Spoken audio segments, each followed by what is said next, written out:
Heute testen wir die Speerspitze von Thrustmaster, das TGT2 Wheel. Alles von A wie Aufbau bis Z zur Ziellinie, das erfahrt ihr in den nächsten Minuten. Legt die Füße heute etwas länger hoch, es wird sehr ausführlich.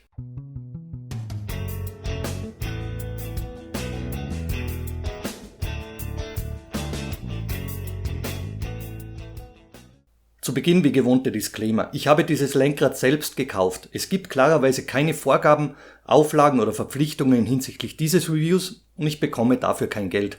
Doch nun kann's losgehen. Kapitel Nummer 1 Preis und Bezug. Das Thrustmaster TGT2 ist zum UVP von knapp 750 € erhältlich und kann über die Thrustmaster Homepage oder diverse Reseller bezogen werden. Weiter geht's mit Kapitel Nummer 2, dem Lieferumfang. Ihr bekommt das Thrustmaster TGT2 Lenkrad, die TGT2 Servobasis und T3P GT2 Pedale. Im Lieferumfang dabei ist das Netzteil, Stromkabel, USB-Kabel, Befestigungsmaterial samt Tischklemme und das Benutzerhandbuch. Die Ware ist sauber in einer Retail-Verpackung verstaut und wird mit einem Überkarton geliefert.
Kapitel Nummer 3, die Kompatibilität. Das TGT2 ist mit PlayStation 4 und 5 kompatibel, sowie mit dem PC, insofern das Spiel dieses Lenkrad unterstützt. In Sachen Hardware-Kompatibilität könnt ihr das Lenkrad über das übliche Zweilochbild an den diversen Rigs verschrauben oder mittels Tischklemme betreiben.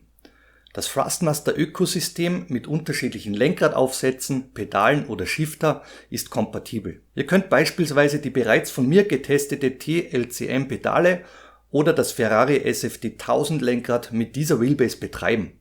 Holt bei Bedarf diese Reviews nach, damit ihr im Bilde seid. Und so geht's weiter mit Kapitel Nummer 4, die Ausstattung der Wheelbase. Frontseitig auf der TGT2 Wheelbase befindet sich der Quick Release, um Lenkräder aufzunehmen. Dieser beruht auf dem bekannten System von Thrustmaster mit der Überwurfmutter für die Befestigung und einer Schraube, um diese zu sichern.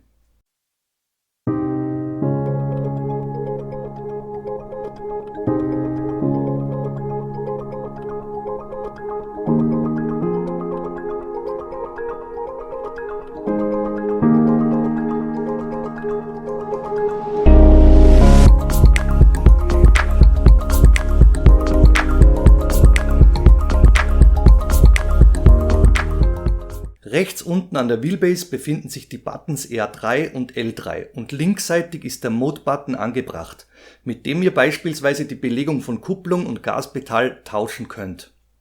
Daneben ist dann ein Umschalter für den Other- oder GT-Modus angebracht. Der GT-Modus wird von Gran Turismo Sport auf der PlayStation unterstützt und bietet euch dann zusätzliche Effekte, auf die wir dann im Rennstreckentest genauer eingehen werden. Auf der Rückseite der Wheelbase könnt ihr die Pedale und den Shifter anschließen.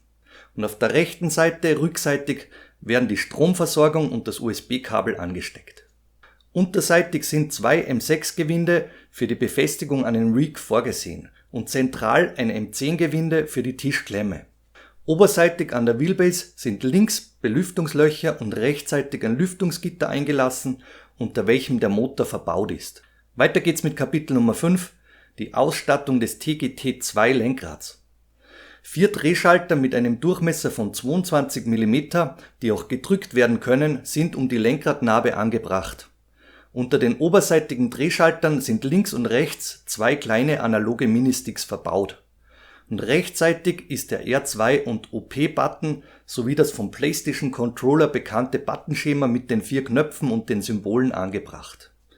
Linksseitig sind der L2 und SH-Button sowie das Joypad eingelassen. Und unterseitig mittig ist der PlayStation Pairing-Button verbaut. Rückseitig des Lenkrads sind die Schaltpedals angebracht. Kapitel Nummer 6, die Ausstattung des T3B GT2 Pedalsets. Das Pedalset ist technisch gesehen baugleich zum T3PA GT Pedalset, welches ich euch im damaligen Thrustmaster vs. Logitech Review vorgestellt habe. Alles zu diesem sehr ausführlichen Vergleichstest zwischen Logitech G29 und G923 sowie Thrustmaster T150 und T300 könnt ihr nachholen, wenn ihr den Link rechts oben anklickt. Das T3PGT2 Pedalset ist wie erwähnt baugleich zu dem bei meinem T300 RS GT Bundle beigepackten Pedalset und trägt unterseitig sogar die gleiche Produktplakette. Mit den 3 Pedalen gibt es in Sachen Ausstattung nichts Spannendes zu berichten. Das Pedalset wird mit dem Kabel direkt an der Wheelbase angesteckt und kann unterseitig mit 3 M6 Schrauben an einem Rig verschraubt werden. Unterseitig der Pedale sind 6 Gummipuffer angebracht, die ein Wegrutschen vermeiden sollen, wenn ihr das Pedalset nicht verschrauben könnt. Das Pedalset kann mit dem beigelegten Conical Brake Mode ausgerüstet werden, auf den ich etwas später eingehen werde. Kommen wir zu Kapitel Nummer 7, die technischen Details und Abmessungen. Das mit Glattleder überzogene Lenkrad ist 1165 Gramm schwer und die Wheelbase bringt 4265 Gramm auf die Waage. Der Lenkradkranz hat einen Durchmesser von 28 cm und ist 37 x 28 mm breit. Die Schaltpedals sind mit einem Klickgeräusch von ca. 68 Dezibel aus unmittelbarer Entfernung hörbar, aber nicht störend. Mit etwa 600 Gramm löst die Schaltmechanik mittelkräftig aus. Und die Schaltpedals sind aus 2 mm dicken Metall gefertigt und knapp 80 mm breit und alle 4 Finger haben darauf Platz. Der Abstand zum Lenkradkranz beträgt in der Tiefe zu den Schaltpedals 30 mm, der Schaltweg misst ungefähr 5 mm. Die Drehschalter lösen mit kräftigen 800 Gramm aus und sind aus Metall mit einem eingelassenen Farbring gefertigt. Die Ministicks darunter wurden aus Kunststoff mit einem Durchmesser von 10 mm ausgeführt und mit 9 mm Durchmesser sind die 4 Buttons im PlayStation-Stil etwas kleiner. Der Quick Release aus Kunststoff gefertigt, genauso wie die Überwurfmutter. Unterseitig am Lenkradkranz ist diese silberfärbige Applikation aus Kunststoff angebracht. Die silberfärbige Applikation an der Wheelbase rund um die Narbe ist ebenso aus Kunststoff gefertigt, sowie das komplette Gehäuse der TGT2 Wheelbase. Die Außenmaße des Gehäuses betragen 28 cm in der Breite und etwa 24 cm in der Tiefe. Inklusive Lenkrad wächst die Tiefe dann auf ca. 34 cm und das Lenkrad weist einen Anstellwinkel von ca. 20 Grad über das Gehäuse auf. Für die Tischklemme kommt sehr zweckmäßiges Hartplastik zum Einsatz. Die Pedale unterscheiden sich wie erwähnt technisch gesehen nicht von den beim T300 RS GT-Set beigepackten Pedalset, wurden aber optisch etwas aufgewertet. Ich hänge euch auch die Videomitschnitte vom T300 RS GT Pedalset mit rein, damit ihr den optischen Unterschied auch nachvollziehen könnt. Die Vertiefungen in den Pedalplatten, die wurden aufpoliert und glänzen beim TGT2 Pedalset. Und die Pedalarme wurden aus Metall anstelle von Kunststoff ausgeführt. Das Pedalset hat 45 mm Pedalabstand. Kupplung und Gaspedalplatte können um ca. 12 mm nach innen oder außen über das Lochbild versetzt werden. Und das Gaspedal kann ca. 22 mm nach oben angepasst werden. Gaspedal und Kupplung sind 60 mm und das Bremspedal 80 mm breit. Die Kupplungspedalplatte und Bremse sind 90 mm, das Gaspedal 110 mm lang.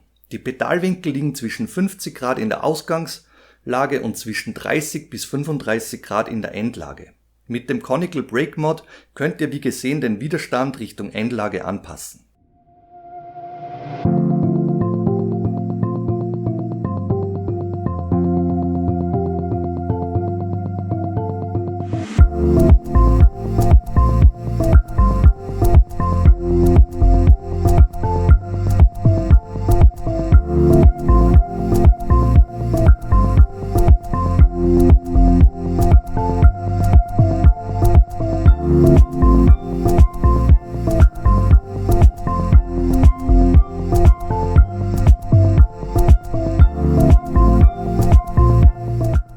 Die TGT2 Servobase hat im Innenleben einen Motor verbaut, der über einen Riemen- und Zahnradantrieb die vom Spiel bereitgestellten Telemetriedaten direkt ans Lenkrad bringt. Der Stromverbrauch liegt dabei zwischen 12 und 15 Watt im Standby und unter Volllast im Spiel liegen Spitzen bis knapp 90 Watt an. Der übliche Verbrauch im Spiel, der pendelt zwischen 25 und 50 Watt. Der Lüfter schaltet nach einiger Zeit im Standby ab und im Betrieb bleibt dieser mit um die knapp 40 Dezibel unauffällig.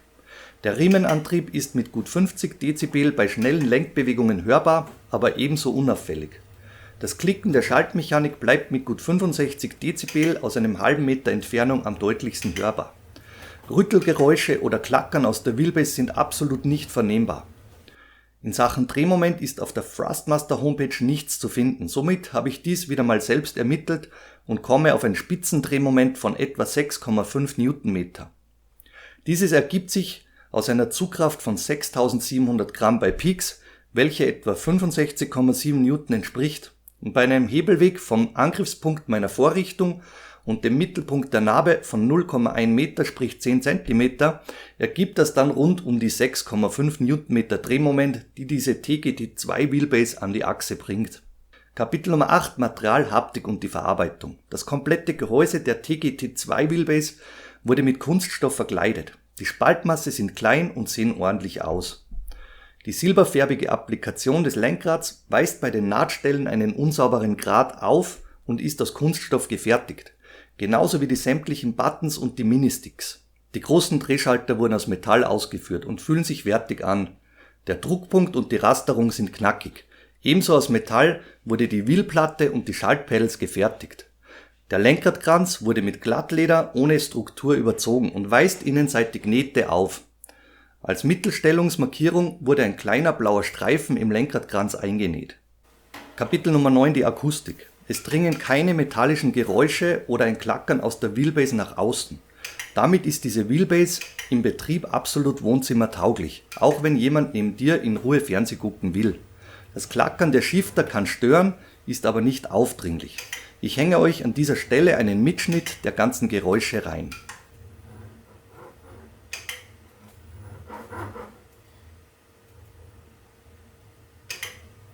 Kapitel Nummer 10: Die Optik. Das Lenkrad wirkt üppig ausgestattet und ist mit zahlreichen Bedienelementen übersät. Das GT-Branding auf der Narbe wirkt überdimensional groß und ist mit einem silbernen Ring eingefasst. Darüber ist ein kleiner Thrustmaster-Schriftzug, genauso wie auf den beiden Seiten der Wheelbase aufgedruckt. Frontseitig rechts an der Wheelbase und an den Pedalen wurde das TGT2-Branding angebracht. Der Lenkradkranz sieht edel und wertig aus, genauso wie die 4 Drehschalter. Die unterseitige Kunststoffapplikation des Lenkrads in Silber fällt dahingehend deutlich ab. Und so machen wir weiter mit Kapitel Nummer 11, die Software. Über die Thrustmaster Support Homepage kann der Treiber heruntergeladen werden. Ich empfehle diesen Schritt immer, auch wenn du auf Konsole unterwegs bist. Somit kannst du dein Wheel mit den neuesten Updates versorgen und die Firmware aktualisieren. Für diesen Zweck reicht auch ein billiges Notebook oder ein sehr einfacher PC. Bist du am PC unterwegs, dann setze die Force-Feedback-Stärke auf 100% im Treiber. Im Werkszustand ist diese auf 75% voreingestellt. Willst du dann mit der Power etwas reduzieren, dann machst du dies am besten direkt über das Spielmenü. Wenn du das Lenkrad mit der PlayStation verbindest, dann drückst du nach dem Referenzieren des Lenkrads den PlayStation-Button. Damit verbindest du das Lenkrad als Controller mit deiner Konsole und kannst diese somit direkt über das Wheel bedienen. Weiter geht's mit unserem Hauptkapitel, Kapitel Nummer 12, der Rennstreckentest. Beim Rennstreckentest einer Wheelbase kommen bei mir 4 Szenarien am PC zum Einsatz.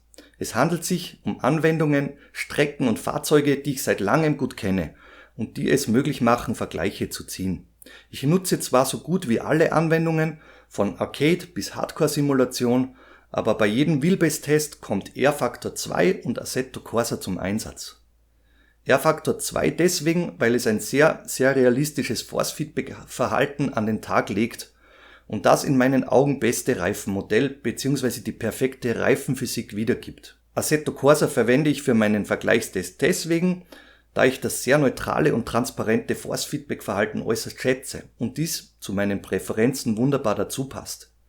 Weiters habe ich mit Assetto Corsa die am Abstand meisten Spielstunden beim Simracing verbracht und somit macht dies unterschiedliche Peripherie für mich sehr gut vergleichbar.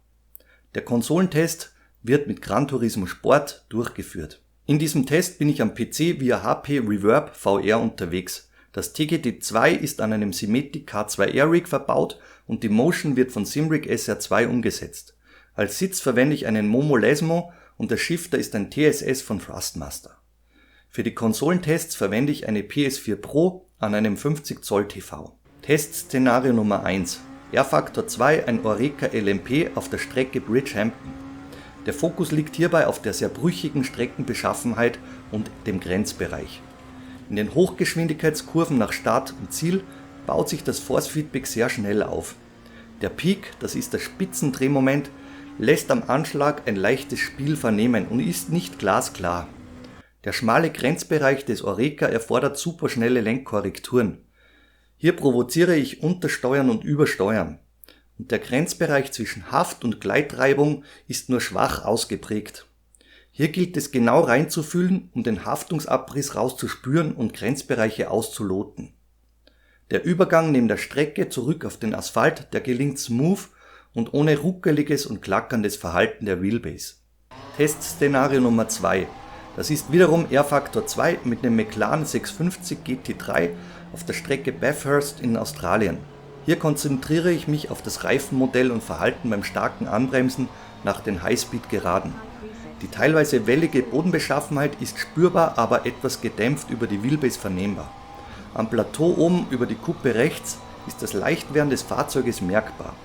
Das Anbremsen ohne Conical Brake Mode ist sehr zweckmäßig. Ein Gefühl für die Bremse mit einem ansprechenden Bremsdruck fehlt hierbei gänzlich. Hier muss man sich einzig allein an die Lage des Bremspedals gewöhnen und dieser Umstand fällt mir kommend von einer hochwertigen Low-Cell-Bremse à la Nur Simulation sehr schwer.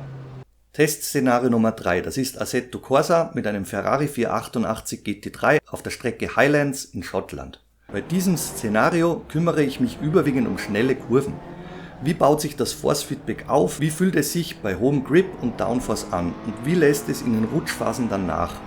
Weiters ist im Start-Zielbereich ein Kopfsteinpflaster verbaut. Dieses ist spürbar, fühlt sich aber nicht hochpräzise, sondern eher matschig an. Den Übergang von Haft- und Gleitreibung in den langgezogenen Kurven gibt die TGT2 Wheelbase etwas schwammig und nicht glasklar wieder. Hier muss ich mich auch auf die akustische Rückmeldung der quietschenden Reifen verlassen, um diesen Haftungsabriss genauestens rückgemeldet zu bekommen. Testszenario Nummer 4. Zum Abschluss am PC muss bei mir immer die Königsdisziplin herhalten. Das ist Assetto Corsa, die Nordschleife Porsche RSR 2017. Hier ist eben alles gefragt und die Nordschleife deckt alles auf. Im Geschlängel nach Start-Ziel konzentriere ich mich auf die Curbs und das Fahrverhalten. Das Force-Feedback gibt die Schläge, wenn du über die Curbs fährst, gedämpft und eher glatt gebügelt wieder. Die schnelle Linkskurve nach dem Schwedenkreuz simuliert den hohen Downforce, der mit 6,5 Nm gut spürbar ist. Im Karussell achte ich dann, ob man rausspürt, dass hier Betonplatten aneinander gesetzt sind. Hier aber spüre ich, dass es stumpfe Schläge gibt, aber nicht, dass Platten aneinandergereiht sind.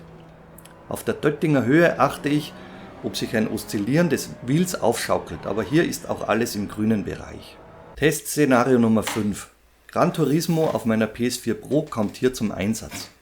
Ich habe überwiegend mit einem AMG GT3 auf der Nordschleife getestet. Der GT-Modus der Wheelbase bringt einige neue Resonanzen mit sich. In Rutschphasen spürt man das Rubbeln der Reifen über Resonanzen am Lenkradkranz.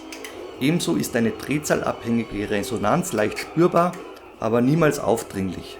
Das restliche Verhalten des Force-Feedbacks bleibt von diesem GT-Modus unverändert. Kommen wir zu Kapitel Nummer 13, die Zusammenfassung meiner Rennstreckentests. Die Bandbreite von bis zu 6,5 Newtonmeter reicht aus, um gut spürbare Force-Feedback-Kräfte ans Lenkrad zu bringen. Das Clipping hält sich somit in Grenzen und du kannst ordentlich Kräfte simulieren, ohne dass ständig Effekte abgeschnitten werden müssen. Die Power musst du aber realistisch einordnen. Für eine riemengetriebene Wheelbase ist diese hoch angesiedelt. Der realistische Rennsport im echten Leben lässt sich damit aber nicht abbilden. Im Alltag bin ich zum Vergleich mit meinen Direct Drive Wheelbases von Fanatec oder Simucube meist mit einem Drehmoment von 12 bis 15 Newtonmeter unterwegs, um den echten Rennsport adäquat simulieren zu können. Kommen wir auf die Zielgerade, die negativen, neutralen, positiven Aspekte sowie das Fazit und die Kaufempfehlung. Kapitel Nummer 14, die negativen Aspekte. Die Pedale in der Grundausstattung sind für ansprechende Simracing-Ambitionen nicht brauchbar. Als Beginner sind die für dich vielleicht okay, aber nach kurzer Zeit wirst du eine knackige Bremse vermissen und der Conical Brake Mod hilft nur bedingt weiter. Für das Speerspitzen-Bundle hätte ich an der Stelle von Thrustmaster das sehr gute T-LCM Pedalset beigepackt und dies wäre beim Gesamtpreis von 750 € in meinen Augen auch drinnen gewesen. Die silberfärbige Applikation am Lenkradkranz aus Kunststoff sieht billig aus und fühlt sich auch so an. Hier wäre ein durchgehend mit Leder überzogener Lenkradkranz in meinen Augen die weit bessere Entscheidung gewesen, als dieses schlecht gewählte Designelement. Die Ministicks fühlen sich sehr billig und schwammig an, obwohl sie ihren Zweck erfüllen. In Sachen Materialauswahl ist die Tischklemme aus Hartplastik äußerst zweckmäßig ausgeführt. Der Plastikhebel zum Anschrauben ist sehr dünn und hier rate ich sehr vorsichtig zu Werke gehen, sonst wird dieser nicht lange halten und abbrechen. Der Quick Release ist ein weiterer Negativaspekt, da komplett aus Kunststoff ausgeführt und für die Sicherung wird eine Schraube durch das Plastik gedreht. Das fühlt sich dilettantisch an und schafft kein großes Vertrauen, wenn man das Lenkrad öfter wechseln möchte. Und als letzter Negativaspekt bleibt das völlig überzogene Marketing, bei dem mit Fachbegriffen und Versprechungen um sich geworfen wird. Thrustmaster spricht von 4 Jahren und 23.000 Stunden Entwicklungszeit und wirft mit vielen Fachbegriffen um sich. 20 Stunden hätte ich dazu verwendet, um den Quick Release völlig neu zu überarbeiten und die Wheelbase Speerspitze weg vom Riemenantrieb und hin zu einem Direct Drive Wheel zu entwickeln. Ob mit Marketingbegriffen oder einem Turbolader-Design gestalteten Netzteil der anspruchsvolle Simracer etwas anfangen kann oder will, das sei dahingestellt. Das ist aber nur meine persönliche Meinung und die müsst ihr selbst für euch beurteilen. Kommen wir zu Kapitel Nummer 15, die neutralen Aspekte. Die Schaltmechanik fühlt sich etwas schwammig, aber noch in Ordnung an. Ebenso beurteile ich das akustische Klickgeräusch der Schaltmechanik nur zweckmäßig. Weiters neutral ordne ich die Verarbeitung ein. Manche Elemente sind sehr ordentlich, andere nur sehr zweckmäßig verarbeitet. Ergibt somit eine insgesamt neutrale Verarbeitungsnote. Das Design ist wie immer ein rein subjektiver Aspekt und geht bei mir als neutral durch. Weniger ist mehr hätte dem Wheel bei der Applikation besser getan, aber das kann in euren Augen ganz anders aussehen. Den Preis selbst von 750 € fürs Komplettpaket, den stufe ich als neutral und nicht unfair ein. Kapitel Nummer 16, die positiven Aspekte. Die bereitgestellte Kraft bewerte ich für eine riemengetriebene Wheelbase als positiv. Ebenso positiv stufe ich das ausgewogene Force-Feedback-Verhalten ein und die sehr schnelle Reaktionsgeschwindigkeit des Antriebs. Im Hinterkopf muss man immer zu behalten, dass sich diese Bewertung rein auf eine riemengetriebene Base bezieht. Die Geräuschkulisse bleibt angenehm unaufdringlich und gut gedämmt. Nichts klackert oder kracht. Hier hat Thrustmaster einen sehr guten Job gemacht. Ein weiterer positiver Aspekt ist der sehr unaufdringliche Lüfter und auch nach längerer Nutzungsdauer wird die Wheelbase nur handwarm und der Lüfter auch nicht lauter. Ebenso positiv ist die gute Ergonomie des Lenkrads zu bewerten. Alle Bedienelemente sind vom Lenkradkranz logisch angeordnet und gut erreichbar. Durch die vielen Knöpfe und Drehregler lassen sich eine Vielzahl von Funktionen belegen. Die Kompatibilität mit dem großen Thrustmaster-Ökosystem und einfache Handhabung der Software hinterlassen ebenso einen guten Eindruck. Genauso wie der Pluspunkt, dass das Lenkrad mit PC und PlayStation 4 und 5 kompatibel ist. Der haptische Eindruck des Lederlenkrades und die Drehknöpfe aus Metall sind ein weiterer Vorteil, genauso wie die gute Erreichbarkeit aller Anschlüsse. Kommen wir zu Kapitel Nummer 17, das Fazit und die Kaufempfehlung. Thrustmaster hat einen guten Job gemacht und Bewährtes im Portfolio belassen. Im Preisbereich von 750 € stellt Thrustmaster ein Paket aus Wheelbase, Lenkrad und Pedalen bereit, das in dieser Preisklasse Stand Juli 2021 ungeschlagen ist. Der Mitbewerber Fanatec hat riemengetriebene Pakete in dieser Preisklasse vor einigen Monaten bereits eingestellt und wird diese auch nicht mehr zum Verkauf anbieten. Logitech kann technisch gesehen nicht mit einem TGT2 mithalten, kostet aber auch deutlich weniger. Das angekündigte Fanatec CSL DD Wheel habe ich nicht zum Testen erhalten. Insofern kann ich auch nicht beurteilen, ob sich das monatelange Warten bis hin zum Release lohnt oder eben nicht. Weiters ist nicht bekannt, wann der Mitbewerber wieder ein PlayStation-kompatibles Produkt in dieser Preisklasse releasen wird. Das einzige PlayStation-kompatible Produkt von Fanatec, Stand Juli 2021, stellt das Podium Racing Wheel F1 um 1800 € dar, wobei hier noch keine Pedale enthalten sind. An dieser Stelle hätte ich euch gerne einen Testvergleich Thrustmaster TGT2 vs Fanatec Elite DD angeboten, aber in Sachen Testmuster wurden soweit ich weiß nur englischsprachige Kanäle von Fanatec bedient. Willst du hier und heute zuschlagen und das beste Paket im Preisbereich von 750 € erwerben, dann kommst du um das Thrustmaster TGT2 Bundle derzeit nicht herum und den PlayStation 4 bzw. 5 Support hast du ebenso mit an Bord. Die Gran Turismo Sport exklusiven Effekte sind spürbar und nimmt man auch gerne mit. Über die negativen Aspekte haben wir ausführlich gesprochen und in Sachen Pedale musst du dir überlegen, ob du nicht noch ein paar Euronen für die TLCM-Pedale locker machen möchtest. Bevor wir zum spannenden Ausblick kommen, seid nun ihr am Zug. Loggt euch bitte ein und lasst mich wissen, wie euch dieses Review gefallen hat. Lasst gerne einen Like und ein Abo da, wenn ich weiterhelfen konnte, das würde mich auf jeden Fall freuen. Und so geht's weiter zu Kapitel Nummer 18, der spannende Ausblick. Bei mir wird demnächst ein neues Rig zum Einsatz kommen. Ein High-End Alu-Profil-Rig mit 160 x 40 mm hochmassivem Grundrahmen von Swedish Rig Designs ist auf dem Weg zu mir. Wie sich dieses kostengünstige Rig schlägt, das erfahrt ihr in den nächsten Wochen. Vielen Dank fürs Dabeisein und es macht wie immer Spaß, mit und für euch zu reviewen. Liebe Grüße und bis zum nächsten Mal, euer Ron.